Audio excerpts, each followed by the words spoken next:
सोचिए, जीवन का सबसे बड़ा रहस्य आखिर है क्या? हम सब जानते हैं कि डीएनए हमारे आकार, हमारे रंग और हमारे अस्तित्व को तय करता है। पर सच कहूं तो इस बेसिक कोड को समझना और इसकी संरचना को खोलना साइंस के इतिहास की सबसे रोमांचक और सस्पेंस से भरी खोजों में से एक रही है। ये कहानी सिर्फ एक मॉलिक्यूल की नहीं है। इसमें प्रतिद्वंदिता है, अनदेखी कोशिशें हैं और एक ऐसा माइक्रोस्कोपिक आर्किटेक्चर है जो किसी भी मॉडर्न टेक्नोलॉजी से कहीं ज्यादा जटिल है। इस एक्सप्लेनर में हम इस खूबसूरत ब्लूप्रिंट की गहराइयों में जाएंगे। ओके, चलिए जल्दी से देखते हैं हम इस रोड मैप में क्या क्या कवर करने वाले हैं। पहली बात होगी the Hunt for life squad की, फिर रोजलिन फ्रैंकलिन की मशहूर फोटो 51 पर आएंगे। उसके बाद डबल हेलिक्स का आर्किटेक्चर समझेंगे, फिर ये जेनेटिक ब्लूप्रिंट को सेल कैसे पढ़ती है वो देखेंगे, और लास्ट में डायनामिक जीनोम की मैपिंग पर चर्चा करेंगे। चलिए शुरू करते हैं the Hunt for life squad से। उस दौर की बात करते हैं जब माइक्रोस्कोप्स इतने एडवांस्ड नहीं थे। आपको पता है, शुरुआत में किसी को नहीं पता था कि जेनेटिक जानकारी आखिर फिजिकली ट्रांसफर कैसे होती है। तभी प्रसिद्ध भौतिक विज्ञानी अरविंद श्रोडिंगर ने एक बहुत ही कमाल का विचार रखा। उन्होंने सोचा कि जीवन की भाषा शायद किसी मॉर्स कोड की तरह हो सकती है, मतलब डॉट्स और डैशेस की एक सीरीज। और वैसे वो इस विचार के बिल्कुल करीब थे। इस एक आइडिया ने पूरे साइंटिफिक कम्युनिटी में इस फिजिकल कोड को ढूंढने की एक नई दौड़ शुरू कर दी। अगर इसकी टाइमलाइन पर नजर डालें तो खोज की ये कड़ी 1869 में शुरू हुई, जब मीशर ने पस वाली पत्तियों से एक तत्व निकाला जिसे उन्होंने न्यूक्लियन नाम दिया। फिर लगभग 70 साल बाद 1937 में एस्टबरी को डीएनए के पहले थोड़े धुंधले एक्सरे पैटर्न्स मिले। पर एक बड़ा गेम चेंजर 1944 में आया, जब एवरी की टीम ने साबित किया कि डीएनए ही वो मटेरियल है जो जेनेटिक बदलाव लाता है। और फाइनली 1952 में रोजलिन फ्रैंकलिन ने प्योर बी फॉर्म डीएनए के बिल्कुल साफ एक्स-रे डिफ्रैक्शन पैटर्न्स हासिल किए, जिसने स्ट्रक्चर ढूंढने की इस दौड़ को बिल्कुल टॉप गियर में डाल दिया। अब आते हैं उस दौर में जब ये स्ट्रक्चरल रेस अपनी पीक पर थी, और फोकस करते हैं रोजलिन फ्रैंकलिन की उस मशहूर फोटो 51 पर। यहाँ रोजलिन फ्रैंकलिन के काम का ब्रिलियंस और उनकी मेहनत बिल्कुल साफ दिखती है। एक तरफ जहां बाकी एक्सरे पैटर्न्स धुंधले और ए और बी फॉर्म्स के मिक्स होने की वजह से क्लियर नहीं थे, वहीं फ्रैंकलिन ने ह्यूमिडिटी और सॉल्ट कॉन्सेंट्रेशन को केयरफुली कंट्रोल करके बिल्कुल शुद्ध प्रिस्टीन बी फॉर्म पैटर्न निकाला। ये एक कड़वा ऐतिहासिक सच है कि यही वो तस्वीर थी जिसे विल्किंस ने बिना फ्रैंकलिन की जानकारी के जेम्स वॉटसन को दिखाया था, जिसकी मदद से आगे चलकर डीएनए का फेमस मॉडल तैयार हुआ। तो आखिर इस तस्वीर में ऐसा क्या स्पेशल था? इसमें दिखने वाला जो स्पष्ट एक्स आकार है, वो मैथमेटिकली ये कंफर्म करता था कि इसकी संरचना एक हेलिक्स यानी घुमावदार सीढ़ी की तरह है। इस एक्स में बने डैशेस ने न्यूक्लियोटाइड्स के बीच की एग्जैक्ट दूरी बता दी। इससे पता चला कि मॉलिक्यूल के एक पूरे चक्कर में ठीक 10 न्यूक्लियोटाइड्स होते हैं। और सबसे बड़ा ब्रेक थ्रू था बाहर की तरफ बनने वाले हल्के डायमंड आकार। उनसे ये क्लियर हो गया कि फॉस्फेट ग्रुप्स मॉलिक्यूल के बाहर की तरफ है और बेसिस अंदर की तरफ। इस एक ब्रिलियंट झलक ने मॉलिक्यूल की पूरी ज्योमेट्री समझा दी थी। इन ऐतिहासिक डिटेल्स से निकलकर अब हम सीधे डीएनए के केमिकल और एटॉमिक लेवल पर जूम इन करते हैं। चलिए architecture of the double helix समझते हैं। आप डीएनए को एक घुमावदार सीढ़ी की तरह सोचिए। इसे मजबूती से जोड़े रखने के लिए 3 मेन बायोकेमिकल फोर्सेस काम करते हैं।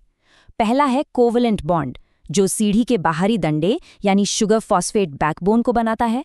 ये बहुत ही मजबूत होता है। दूसरा है हाइड्रोजन बॉन्ड, जो सीढ़ी के बीच के स्टेप्स को जोड़ता है। ये बॉन्ड्स अकेले कमजोर होते हैं, पर लगातार मिलने पर काफी मजबूत हो जाते हैं।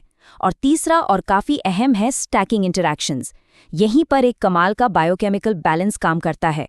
अल्कलाइन हिस्टोन प्रोटीन्स और मैग्नीशियम आयंस एसिडिक डीएनए के नेगेटिव चार्ज को परफेक्टली बैलेंस करते हैं, जिससे पूरे मॉलिक्यूल को एक अद्भुत स्टेबिलिटी मिलती है। इस केमिकल बॉन्डिंग की सबसे बड़ी खूबसूरती आखिर क्या है? उसकी सटीकता। यहाँ कॉम्प्लीमेंट्री बेस पेयरिंग देखिए। एडेनिन हमेशा हर हाल में थाइमीन के साथ ही जुड़ता है, जिनके बीच ठीक 2 हाइड्रोजन बॉन्ड्स होते हैं। और ग्वानिन हमेशा साइटोसिन के साथ जुड़ता है, जिनके बीच 3 हाइड्रोजन बॉन्ड्स होते हैं। ये स्पेसिफिक और सिलेक्टिव पेयरिंग ही वो चमत्कार है जो जेनेटिक मैसेज की बिल्कुल एग्जैक्ट कॉपिंग सुनिश्चित करती है, एकदम एरर फ्री। और इन सभी केमिकल धागों को जोड़ने पर हमें मिलता है ये शानदार डबल हीलिक्स। एक 3D एटॉमिक मॉडल के रूप में ये स्ट्रक्चर इंतहाई खूबसूरत है। सोचकर देखिए, एक स्ट्रैंड पर मौजूद बेसिस का सीक्वेंस अपने आप ही दूसरे स्ट्रैंड के सीक्वेंस की बिल्कुल सही भविष्यवाणी कर देता है। इसे इस तरह से डिजाइन किया गया है कि सेल डिवीजन के वक्त ये आसानी से अनजिप हो जाए और हर स्ट्रैंड एक नई डीएनए मॉलिक्यूल के लिए परफेक्ट टेम्पलेट बन सके। अब जब हम डीएनए का आर्किटेक्चरल कोड समझ चुके हैं, तो बड़ा सवाल ये आता है कि एक जीवित कोशिका इस छुपी हुई जानकारी को पढ़ती कैसे है? तो बात ऐसी है कि डीएनए अकेला काम नहीं करता, उसको एक मैसेंजर की जरूरत पड़ती है, और वो है आरएनए। इन दोनों के केमिकल स्ट्रक्चर्स में थोड़ा अंतर है। डीएनए जहां थायमीन का यूज करता है और एक सेफ मास्टर टेम्पलेट की तरह न्यूक्लियस के अंदर रहता है, वहीं आरएनए एक मोबाइल मैसेंजर है। आरएनए थायमीन की जगह यूरेसिल का यूज करता है और इसमें राइबोस शुगर होती है। मतलब एक ओरिजिनल मास्टर कॉपी है तो दूसरी वर्किंग मैसेंजर कॉपी। एक बार जब आरएनए मास्टर ब्लूप्रिंट से कॉपी ले लेता है, तो सेल इस कोड को डिसाइफर कैसे करती है? अब जरा इस जेनेटिक कोड को देखिए। जीवन की ये भाषा 3 अक्षरों के वर्ड्स पर चलती है, जिसे हम ट्रिपलेट कोड या कोडॉन कहते हैं। उदाहरण के लिए, अगर आरएनए में UUU लिखा है, तो उसका मतलब है एक स्पेसिफिक अमीनो एसिड जिसे फेनिलैलेनिन कहते हैं। सिर्फ 4 अक्षरों का ये सिंपल अल्फाबेट आगे मिलकर 20 अलग अलग अमीनो एसिड्स को कोड कर लेता है ना हैरत अंगेज? ये सारी ब्लूप्रिंट की जानकारी एक्चुअल प्रोटीन्स में कैसे बदलती है? चलिए इसके 4 स्टेप्स देखते हैं। पहला, डीएनए थोड़ा सा अनजिप होता है ताकि जीन का सीक्वेंस खुल सके। दूसरा, आरएनए पॉलीमरेज नाम का एंजाइम इसको पढ़कर मैसेंजर आरएनए बनाता है। इस प्रोसेस को ट्रांसक्रिप्शन कहते हैं। तीसरा, ये मैसेंजर आरएनए सेल के न्यूक्लियस से बाहर आता है। और चौथा स्टेप, जिसे ट्रांसलेशन कहते हैं, वहां राइबोसोम्स इस आरएनए को पढ़ते हैं और ट्रांसफर आरएनएज की मदद से अमीनो एसिड्स को जोड़कर एक पूरी प्रोटीन चेन तैयार कर देते हैं। यहाँ उस पूरे माइक्रोस्कोपिक मैकेनिज्म को चलते हुए समझा जा सकता है, डीएनए से आरएनए बनने की पूरी प्रक्रिया, और फिर कैसे राइबोसोम उस मैसेज को रीड करके एक लंबा सा प्रोटीन चेन बना रहा है। एक बहुत ही छोटी सी कोशिका के अंदर चलने वाला ये लगातार और बिल्कुल सटीक बायोकेमिकल डांस ही हमारे जीवन को चलाता है। ये किसी फैक्ट्री से कम नहीं है। इन छोटे मॉलिक्यूलर स्टेप्स को समझने के बाद चलिए अब हम थोड़ा मैक्रो लेवल पर चलते हैं और मैपिंग द डायनामिक जीनोम के इस विशाल लैंडस्केप पर ध्यान देते हैं।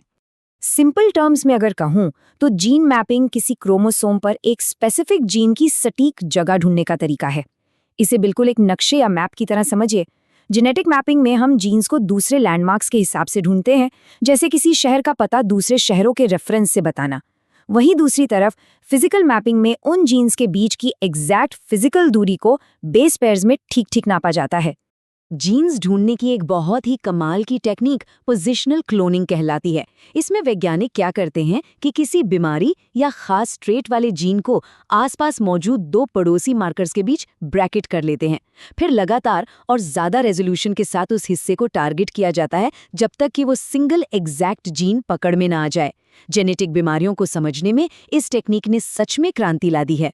मैपिंग करते वक्त एक ऐसा आंकड़ा सामने आया जिसका किसी ने अंदाजा भी नहीं लगाया था। ह्यूमन जीनोम का लगभग 50%, जी हाँ 50% हिस्सा बिल्कुल रेपिटेटिव सीक्वेंसेस से बना है। इसे पहले वैज्ञानिक जंक डीएनए बोलते थे। इसमें एक एलू सीक्वेंस नाम की चीज की लगभग 1 मिलियन कॉपीज हमारे डीएनए में बिखरी हुई हैं, जिनका प्रोटीन बनाने में कोई डायरेक्ट रोल नहीं होता, बस वो हैं वहां। और इस सब में सबसे दिलचस्प बात यह है कि हमारा जीनोम बिल्कुल भी शांत या स्टैटिक नहीं है। इसमें जंपिंग जीन्स या मोबाइल एलिमेंट्स होते हैं। ये ऐसे सीक्वेंसेस हैं जो अपनी खुद की कॉपी बनाकर जीनोम में किसी भी नई जगह पर जाकर फिट हो जाते हैं। 1950 में मक्कई पर काम करते हुए बारबरा मैक्लिंटॉक ने इन्हें डिस्कवर किया था। इनके अजीबोगरीब नाम भी हैं, जैसे गिप्सी, होबो और बहुत ज्यादा जंप करने वाले एक एलिमेंट का नाम तो माइकल जॉर्डन एलिमेंट रखा गया है। जब ये ऐसे जंप करते हैं तो कभी कभी आसपास के जीन्स को बदल देते हैं, जिससे नए ट्रेट्स आते हैं और इवोल्यूशन होता है। अगर हम ह्यूमन क्रोमोसोम 20 की इस पिक्चर पर गौर करें तो असली स्केल का पता चलता है। सच्चाई ये है कि जो जीन्स प्रोटीन्स बनाते हैं वो पूरे क्रोमोसोम का सिर्फ 1.5% हिस्सा है, सिर्फ 1.5%। बाकी का इतना बड़ा हिस्सा इंट्रॉन्स और उन्हीं जंपिंग रिपीट से भरा पड़ा है। ये दिखने में चॉटिक लग सकता है, लेकिन ये एक बेहद सोफिस्टिकेटेड बैलेंस है जो हमें जिंदा रखता है। इस शानदार मॉलिक्यूल की जटिलता, उसकी केमिकल मजबूती और उसका ये लगातार बदलता हुआ नेचर सच में माइंड ब्लोइंग है। अब जाते जाते इस बारे में सोचिए, जैसे जैसे हम जीवन के इस डायनामिक, जंपिंग और छोटे ब्लूप्रिंट की मैपिंग और गहराई से करते जाएंगे, फ्यूचर में मानव अस्तित्व के और कितने गहरे और छुपे हुए रहस्य हमारे सामने आने वाले हैं, इस पर जरूर विचार कीजिएगा। आज के इस एक्सप्लेनर में बस इतना ही। इस सफर में मेरे साथ जुड़े रहने के लिए आपका बहुत बहुत शुक्रिया।